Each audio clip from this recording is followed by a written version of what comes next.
It's 1 o'clock. Thank you for the recorder. It's Wednesday, and it's the last Wednesday of February, which is Olelo Hawaii month, as well as Black History Month. It's a very special month, and it's the shortest month. We're almost done. Yeah, we continue every day. Get up, put one foot in front of the other. Welcome. There's only a few things to discuss today. And one of them is, I will start with food bank. Every year, the university does a campaign for the food bank, and every campus participates. We oftentimes have made it a competition. And I don't know how many pizza parties I'm down already, but I know for sure I owe at least 3. So what we need to do on the campus is to identify a campaign coordinator who is going to help us organize what we do for the food bank. So I put it out there as an invitation to any one of you. I'll also put it in the news and events and send it out to CAC, but I thought I would give you, the stalwart campus Zoom participants, an opportunity to hear it first. So we will be asking for volunteer coordinator. And if that's something you'd like to do, then you can email me right away, like right now, so you get first dibs on being the coordinator. But I'll also put a note out. Maybe there's others too who would like to do that. Couple of other updates. Brian, I'll ask to update the campus on the vaccinations, and he has something to share about the cafeteria. So go, Brian.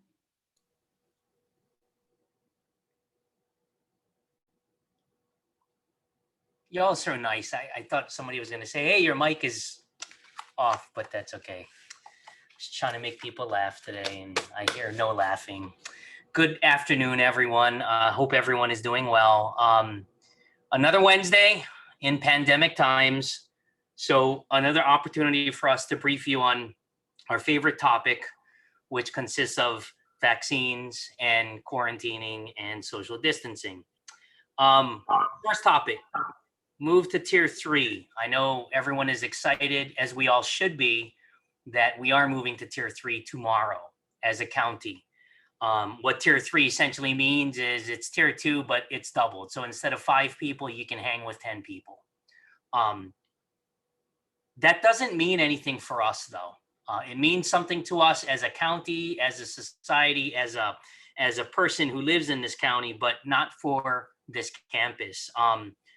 It really doesn't change anything. We have actually, as an essential business, we have been allowed to exist without some of those rules present. We will still require the masks. We're still going to require the social distancing. But we have to be mindful that Oahu or Hawaii has actually right now cases of all 7 variants.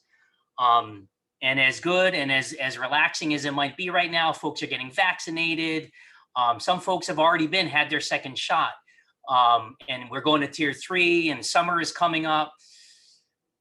Please be careful. We need to continue to be wary. We don't want to have another setback. I mean, that would be devastating to all of us as well as the economy if we had to go back to tier 1 again. So nothing is going to change on campus.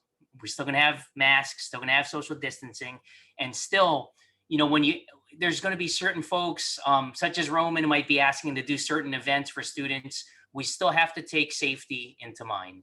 So please, don't let your guards down. With regard to that, we have 2 tents that are going to be going up on the Great Lawn as soon as they arrive. Wanda Mita ordered 2 tents. 2 20 by 30 tents, and we'll put them right next to each other. They're going to be on the Great Lawn.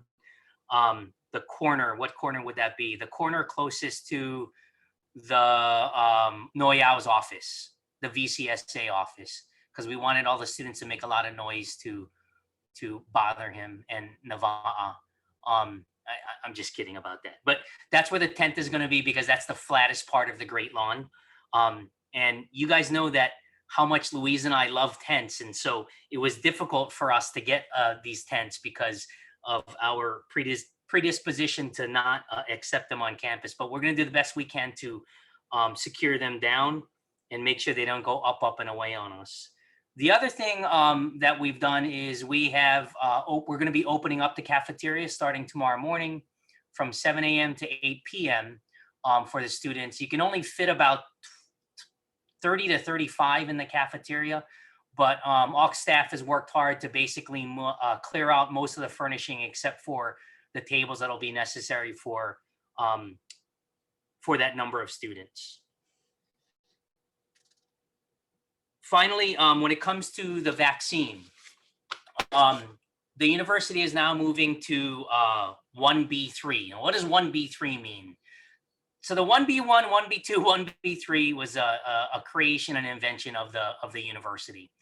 1B1 were janitorial staff and anybody who is working directly to either clean or working face-to-face with on a daily basis to maintain our facilities and take care of the place. 1B2 are those individuals coming in 3 or more days per week or teaching face-to-face. And 1B3 are essentially everyone else. You don't teach face-to-face and you don't come in 3 or more days per week. So the university has moved to 1B3. That said, because of the weather last week, they lost a whole week of vaccinating folks. I mean, you're looking at about 5,000 to 10,000 people less who were not vaccinated because of the weather last week.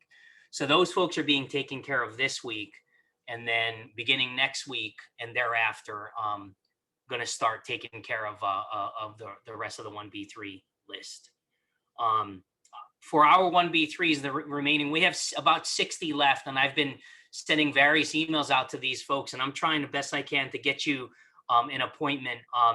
And just got to be a little bit of patient right now because of that weather issue and the delay.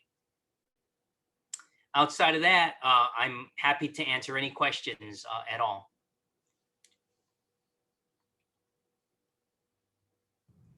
Can I just make a comment, Brian? Sure. It's Candy. I know of people that didn't fill out the survey that you put out because you know the survey that you put out was like we really don't know what's going to happen, or can I just get this info just in case something does happen, kind of thing, right? And then Lasner put out a different survey that was a lot like your survey in one of his emails. So I ended up doing both, but some faculty, I believe, filled out Lasner's survey thinking that it's Lasner's the more, relevant survey because it's the president of the university, but it's actually, they didn't realize that at the end of the day that it was actually your survey that was the more important survey. So I just want to put it out that I think that people might have not filled that in, and that there are pukas. And I'm so offended by that, Candy. No, I absolutely hear you. So let me correct what did happen. The university system sent out a Google form and said, hey, everyone fill this out. And I remember that day specifically because I called several of the department chairs and all of the administrators and said, fill it out, because this is going to be how we're going to get the vaccine. And then about a week later, they sent another email out and said, hey, psych, we're not really going to do anything with this. And so what they informed us in that follow-up email was we were just doing a survey. And so it was at that point that we determined that, hey, if we do start getting called for lists, we need to somehow get names. So I initially reached out to the system and said, hey, since you already collected this information, can I have it? Because it's Leeward who is going to be calling us, or it's going to be Castle who's going to be calling us, or maybe even Peer 2 if they have slots and if they have openings. And that's exactly what started happening. And the system didn't exactly say, no, you can't have the data, but they weren't necessarily willing to share it. Okay, fine. That's when we knew we had to go and collect information and that's when I sent out that survey for the campus. But I get your question, Candy. And it's not to worry for those folks who didn't fill out the more important survey, which was the campus survey. You're already considered a 1B3. Your name and your information will be submitted. So at this point, the system is submitting the most of the 1B3 names that are going to be left over. I'll tell you this: we had 807 people that came over yesterday from the system, and that's a combination. It's the entire world for us. That is essentially all of the lecturers and all of the employees who work here now. It also included a number of retirees and actually folks who have since separated, but we took off maybe 50 or 60 of those folks. So we were left essentially with the world of about 750 names. After we took away who was vaccinated already, we still had approximately 620, 630. All of those names are considered 1B3 now, are now with the system. I hope that helps, and I hope that answers your question. Yeah, I just don't want anybody to be missed. So your survey was very important, Brian. It was the most important. So I want you to know that there are some people that might actually be higher on the list, and they just didn't fill out that survey. So I don't know how you deal with that, but I just want you to be aware. Yeah, I got it. And like I said, besides the 60, others are also included with that, just so nobody falls through the cracks. So what that means is that all of you, including those of you who may even have your second shot, may be receiving a communication from the system about this. If you have already, I would just follow whatever the email says. I'm not sure what it will say, but I'm sure at some point they're going to need to know who received the vaccine or not. Some of you have already emailed me, and I actually don't want that information because it is personal healthcare information. If the system asks for it, it's your option to answer yes or no, whether you've been vaccinated or not. But I'll let them worry about the collection of that information. So Brian, sorry. Okay, go ahead. No, I was just going to go ahead, Dave. I was going to knock out some of these questions in the chat. Yeah, I think that's kind of where I'm headed too. Just for those of us that have we got squeezed in for the first vaccination. When we were there, they didn't say that there was already a scheduled second. So I think Hal's asking the question about, or John's asking the question about the timing of the booster. So I'm assuming we're in the system. I'm assuming we're going to get an email sometime in the next couple of weeks, so I guess. I just typed in what is the most common email. So the city and county contracted with a scheduler, which is probably a smart thing to get all of this done.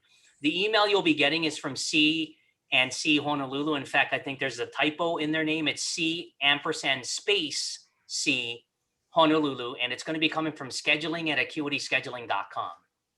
Okay, so yeah, keep an eye out for that.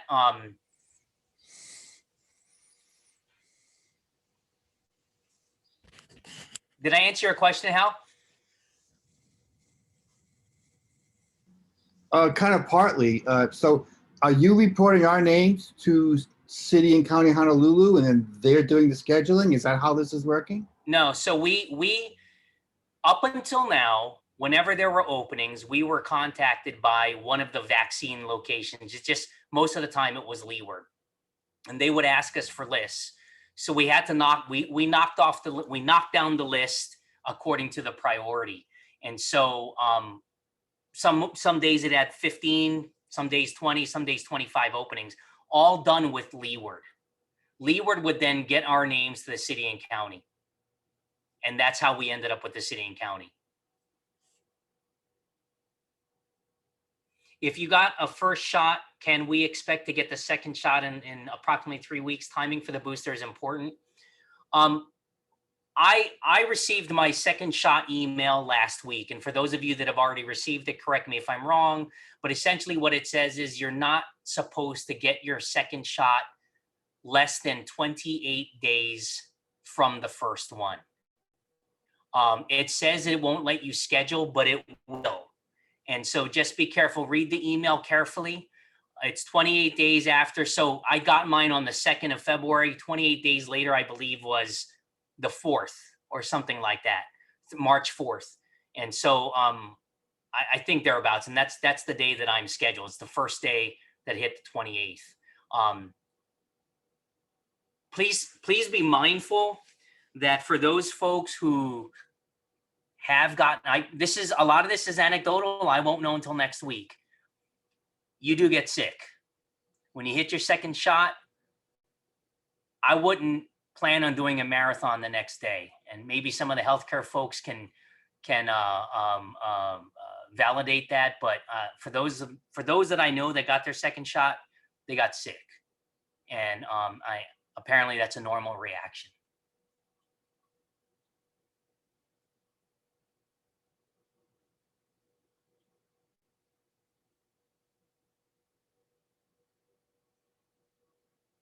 Hal, to answer your question, Hal wrote, I also received an email from scheduling at squarespacescheduling.com. That I don't know that that's spam or not. All I know is I just give names out. That's what I do. I give the information that we collected, and I apologize that I can't answer anything about how they schedule, when they'll send the email out. Our whole goal from the administration was, if you wanted the vaccine and you express as such, we were going to darn sure try to get your name on a list somewhere.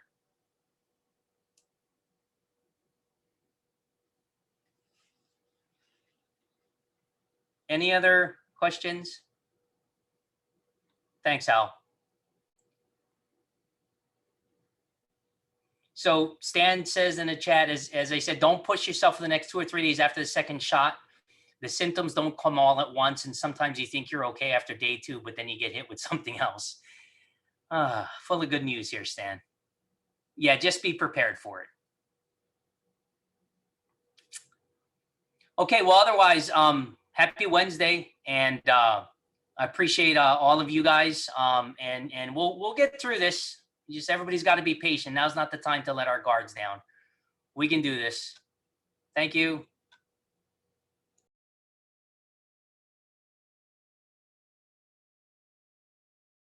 Mike, LP. I'm muted. Really? Okay. Question was, can people go and eat lunch in the cafeteria now that it's open? Bring their lunch, because we know it's not going to be serving any food. I think a space is a space. I don't want to say that we've done it specifically for students, but the information coming in from across the campus was, hey, our students need a place to go. Our students need a place to go, especially since it was been raining and they couldn't really go outside. So I'm not going to say you can't eat in there, but you know, I wouldn't, if it gets full, I would encourage that we provide that space for our students. Students are preferred. Oh, thank you. Okay. If questions come to you as we go through this, then that's fine. Oh, Dale, side effects. This is from Dr. Oda. Vary by individuals. Flu-like, yes. It's a good thing. So enjoy your aftershocks, your ill effects, because it means it's working. Do any of the other members of the ELT have things to share at this point?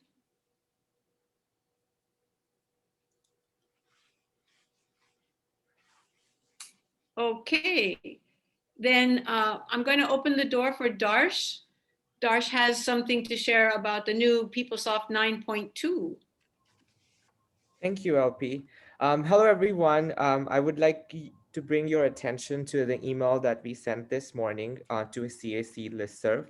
That was regarding PeopleSoft Employee Self-Service Portal that has just been released, Feb 22nd, 2021. And I'll be briefly discussing what that is about, so you guys have certain idea of like what to look into the system for, and then what are the functionalities for that. We'll be also putting this on news and events tomorrow, so you'll be also seeing that notification tomorrow. I'm gonna share my screen now. Okay. PeopleSoft Employee Self-Service. Um, okay. So PeopleSoft Employee Self-Service is the new portal that University of Hawaii system has released. This system was implemented on Feb 22nd, 2021. Prior to this, only human resources offices used to use this system for their transactions, which used to talk to payroll system, which ultimately released Paycheck. But moving forward, Feb 22nd, you all will have access to employee self-service portal, and this portal will allow you to view different information. So you no longer have to contact HR for such information. You'll be able to see directly from the system just by one login. So as I said, PeopleSoft is a human resources management system. So whatever we do in the system, there would be a certain notification that comes on the portal, which you will be seeing on your end. The main two information here is the personal information that is in the system, as well as work-related information that is in the system. All the employees of University of Hawaii, whether civil service, APT, E&M, faculty, or casual hire, you all will be able to access PeopleSoft 9.2, and you'll be able to see your employment-related information in this system. As long as you're active in the system, you'll have access to this portal. How to access this portal? It's a simple URL. So it's ps.hawaii.edu. So all you have to do is put ps.hawaii.edu in your computer and you'll be able to access to this system. What you'll need is username and password, which would go through the Duo mobile security portal, and you'll be able to access the employee self-service. Make sure that you are connected to network. So it has to be your office computer. But if you're working from home and you're using your home computer, you will have to connect to VPN, that is virtual private network. Once you're connected, you'll be able to access PeopleSoft from your home as well. So make sure that those two connections are done while you're accessing PeopleSoft. The recommended browser for PeopleSoft is Firefox and Google Chrome. So if you are using either of the two browsers, you'll be able to easily perform or log into this portal and access information. If there are any further errors, make sure that you refresh your browser or clear your cache memory. It will help you to easily log into this portal. So this is how it looks like on your end. So once you log in, at the top, you'll see the employee self-service title.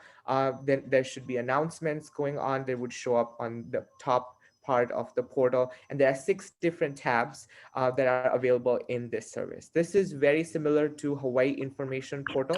So you'll see much similarities between the two portals, and you'll have a connection to Hawaii Information Portal right from this website. So you don't have to go anywhere else. You'll be able to log in through Hawaii Information Portal, where you can access your pay stubs directly from PeopleSoft 9.2, Employee Self-Service Portal. Now, I'll be briefly discussing all these 6 tabs and just let you know what informations are available in individual tabs. So the personal detail tabs contains your home and mailing address. It contains your contact number, that's your personal contact number. It also includes your email address. You can have your work email address as well as your personal, depending on your choice. Your marital status that is declared for the hiring paperwork would be declared over here. And then you can, this is a new option. You'll be able to add a preferred name in the system. So people would be able to find you through the preferred name if that is updated in the PeopleSoft 9.2. The next tab is business phone and address. So your business location, your business phone number would be available through PeopleSoft 9.2 now, which has a direct connection to directory. So directory would be directly connected to PeopleSoft 9.2. Next is the employee change summary. So any transaction that happens in your employment record on the HR side would be viewable on your end as well. And you will be able to access payroll notification form PNF and form 6 directly from the portal. Including, as I said, UH directory. So you no longer have to access directory outside of PeopleSoft. You'll be able to do directly from the system. And as I said, you will be able to search via preferred name if somebody has already updated that in the system. Lastly, you'll have direct link to OHR intranet. That is the benefits website page that you normally access to see what benefits as an employee you receive from University of Hawaii, as well as Hawaii information portal would be directly accessible from PeopleSoft moving forward. Lastly, PNF and Form 6, we'll be no longer sending hard copies or electronic copies of PNF and Form 6.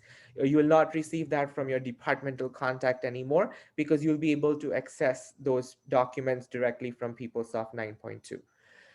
Employee self-service portal. The older PNFs and Form 6 that were already sent to you, please make sure you keep those copies with you because those were physically signed or electronically signed by the appropriate parties and you will need those documents. But in the system, you will still be able to see older PNFs and Form 6. It's just that there would not be any approval on those forms because it wasn't approved in the system.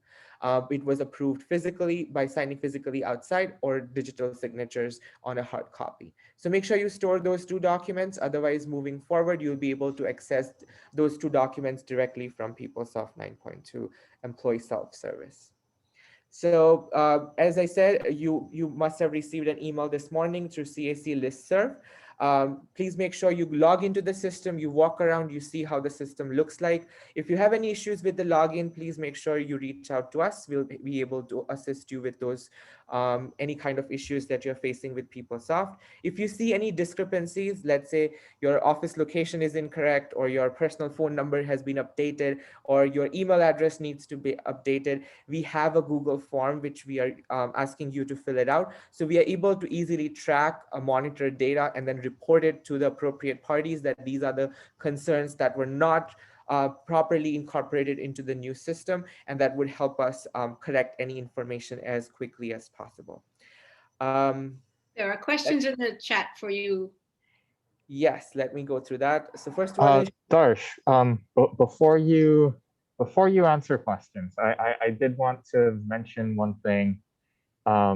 So going forward, there will not be PNF dispersal, but just for supervisors and all of you out there, there are actually still some PNFs and Form 6 pending, old PNFs and Form 6s pending dispersal. So there still may be one more round of old PNFs that you will receive from your departments. I just wanted to mention that. That's a good point. Thank you, Dustin. I'll go over questions real quick. So the first one is, should we be able to make changes to our personal information, address, phone through PeopleSoft, or is it just for viewing? So it is just for viewing for now. You will not be able to make any kind of edits in the system. You will be only able to see or view those information. So if you see any discrepancy, you'll have to fill out a form and then we'll be able to update it on our end. The next one is, so Wait. I can say Yeah. that I was able to add my personal email address, but I was not able to change a phone number. Correct. Yes. So yes, you'll be able to add your personal email address and preferred name. Those are the two options that you'll have from the system. You'll be able to do that directly in the system. Correct. Okay. House Next. question.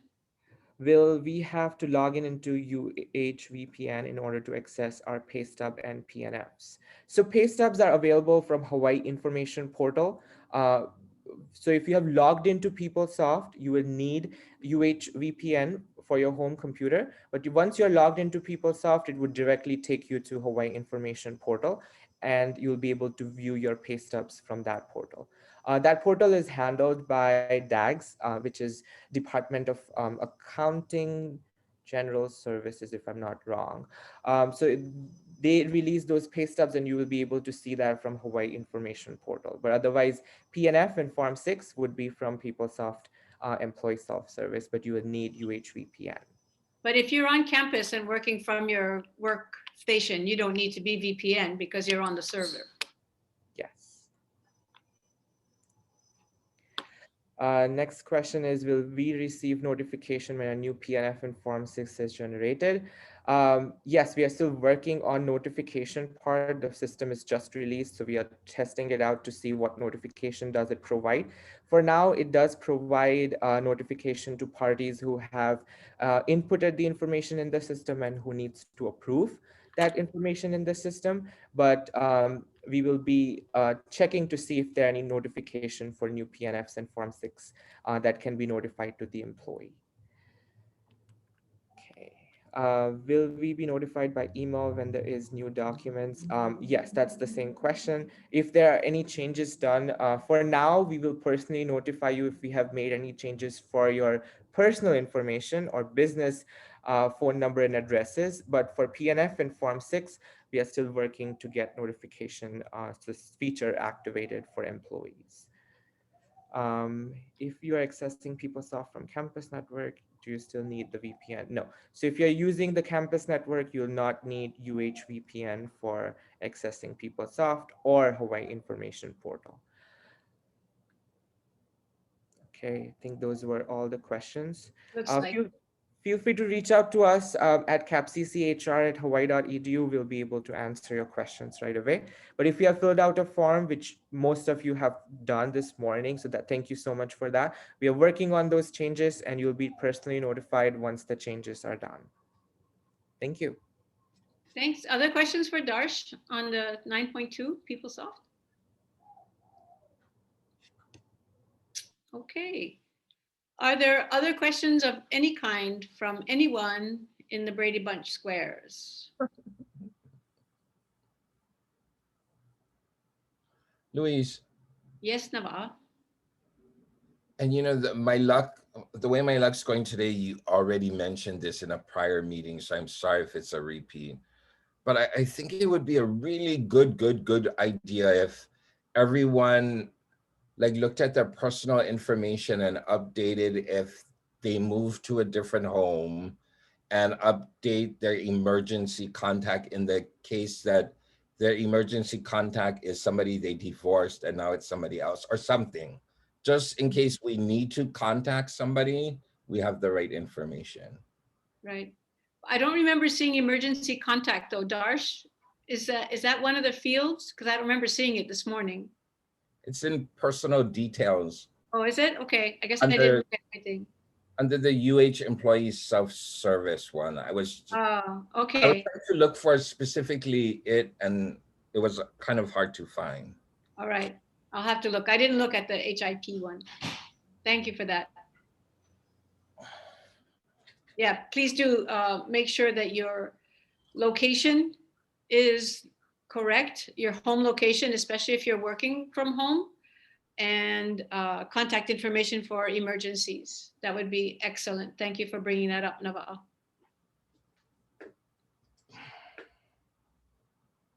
Other thoughts from anyone?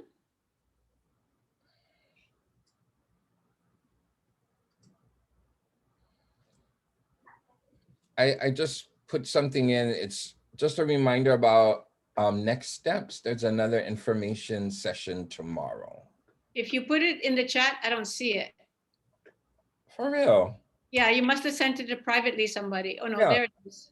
Oh, I forgot to press return. I put it in the chat, but One minor step. yeah. Okay, it's there now.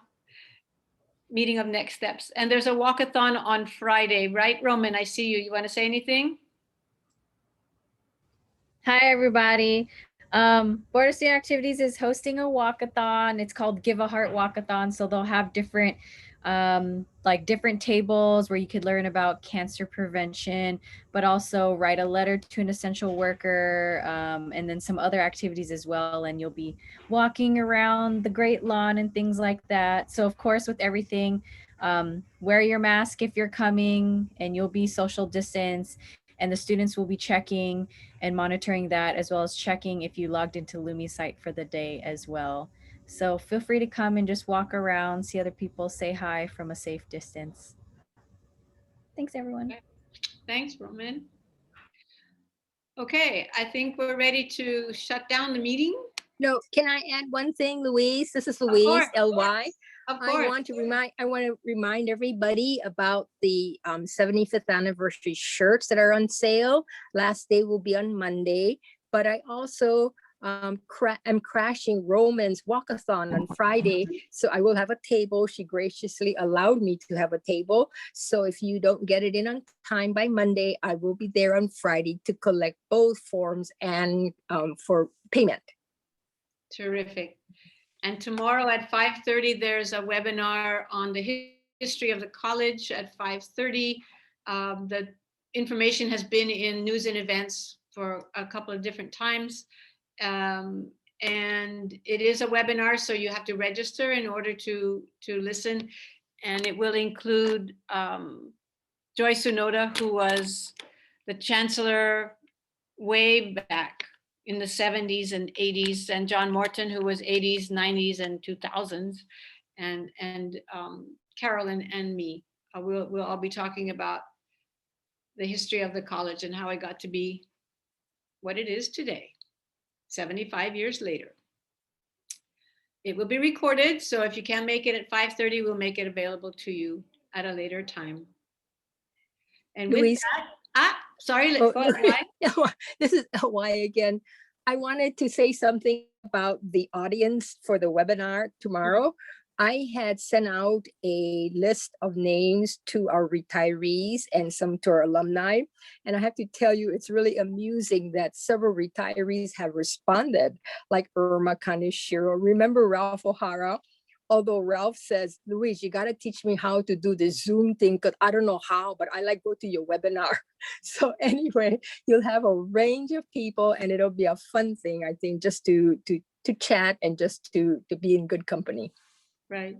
We'll bring the retirees into the 21st century.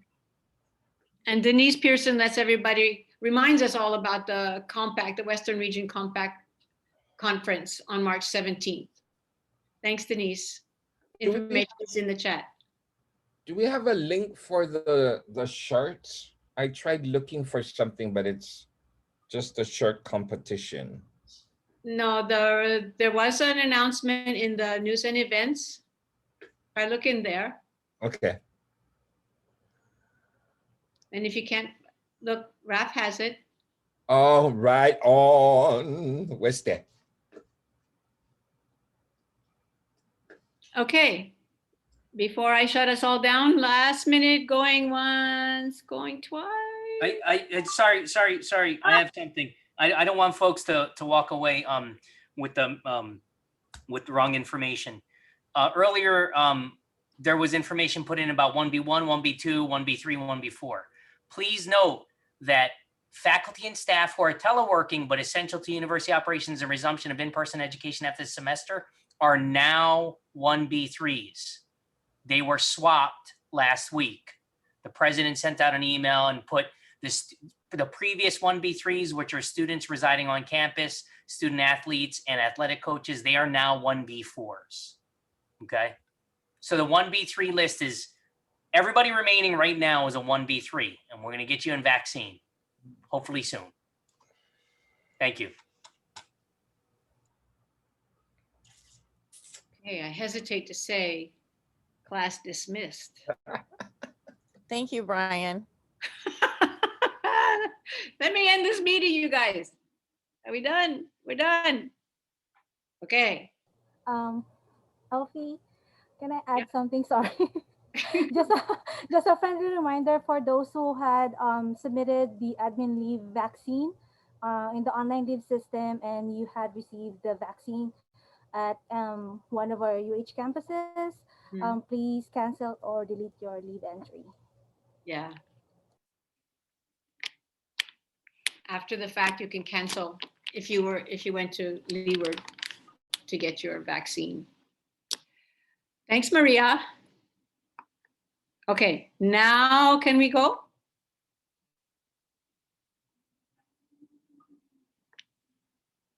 I'm listening. Wait. Ah! Bye. Oh, okay. Take care of yourselves, you guys. Be good, be safe. Make sure you stay healthy. You can unmute yourself and say goodbye. Bye, everybody. Bye. Bye. Until next week. Bye. Take care. Bye.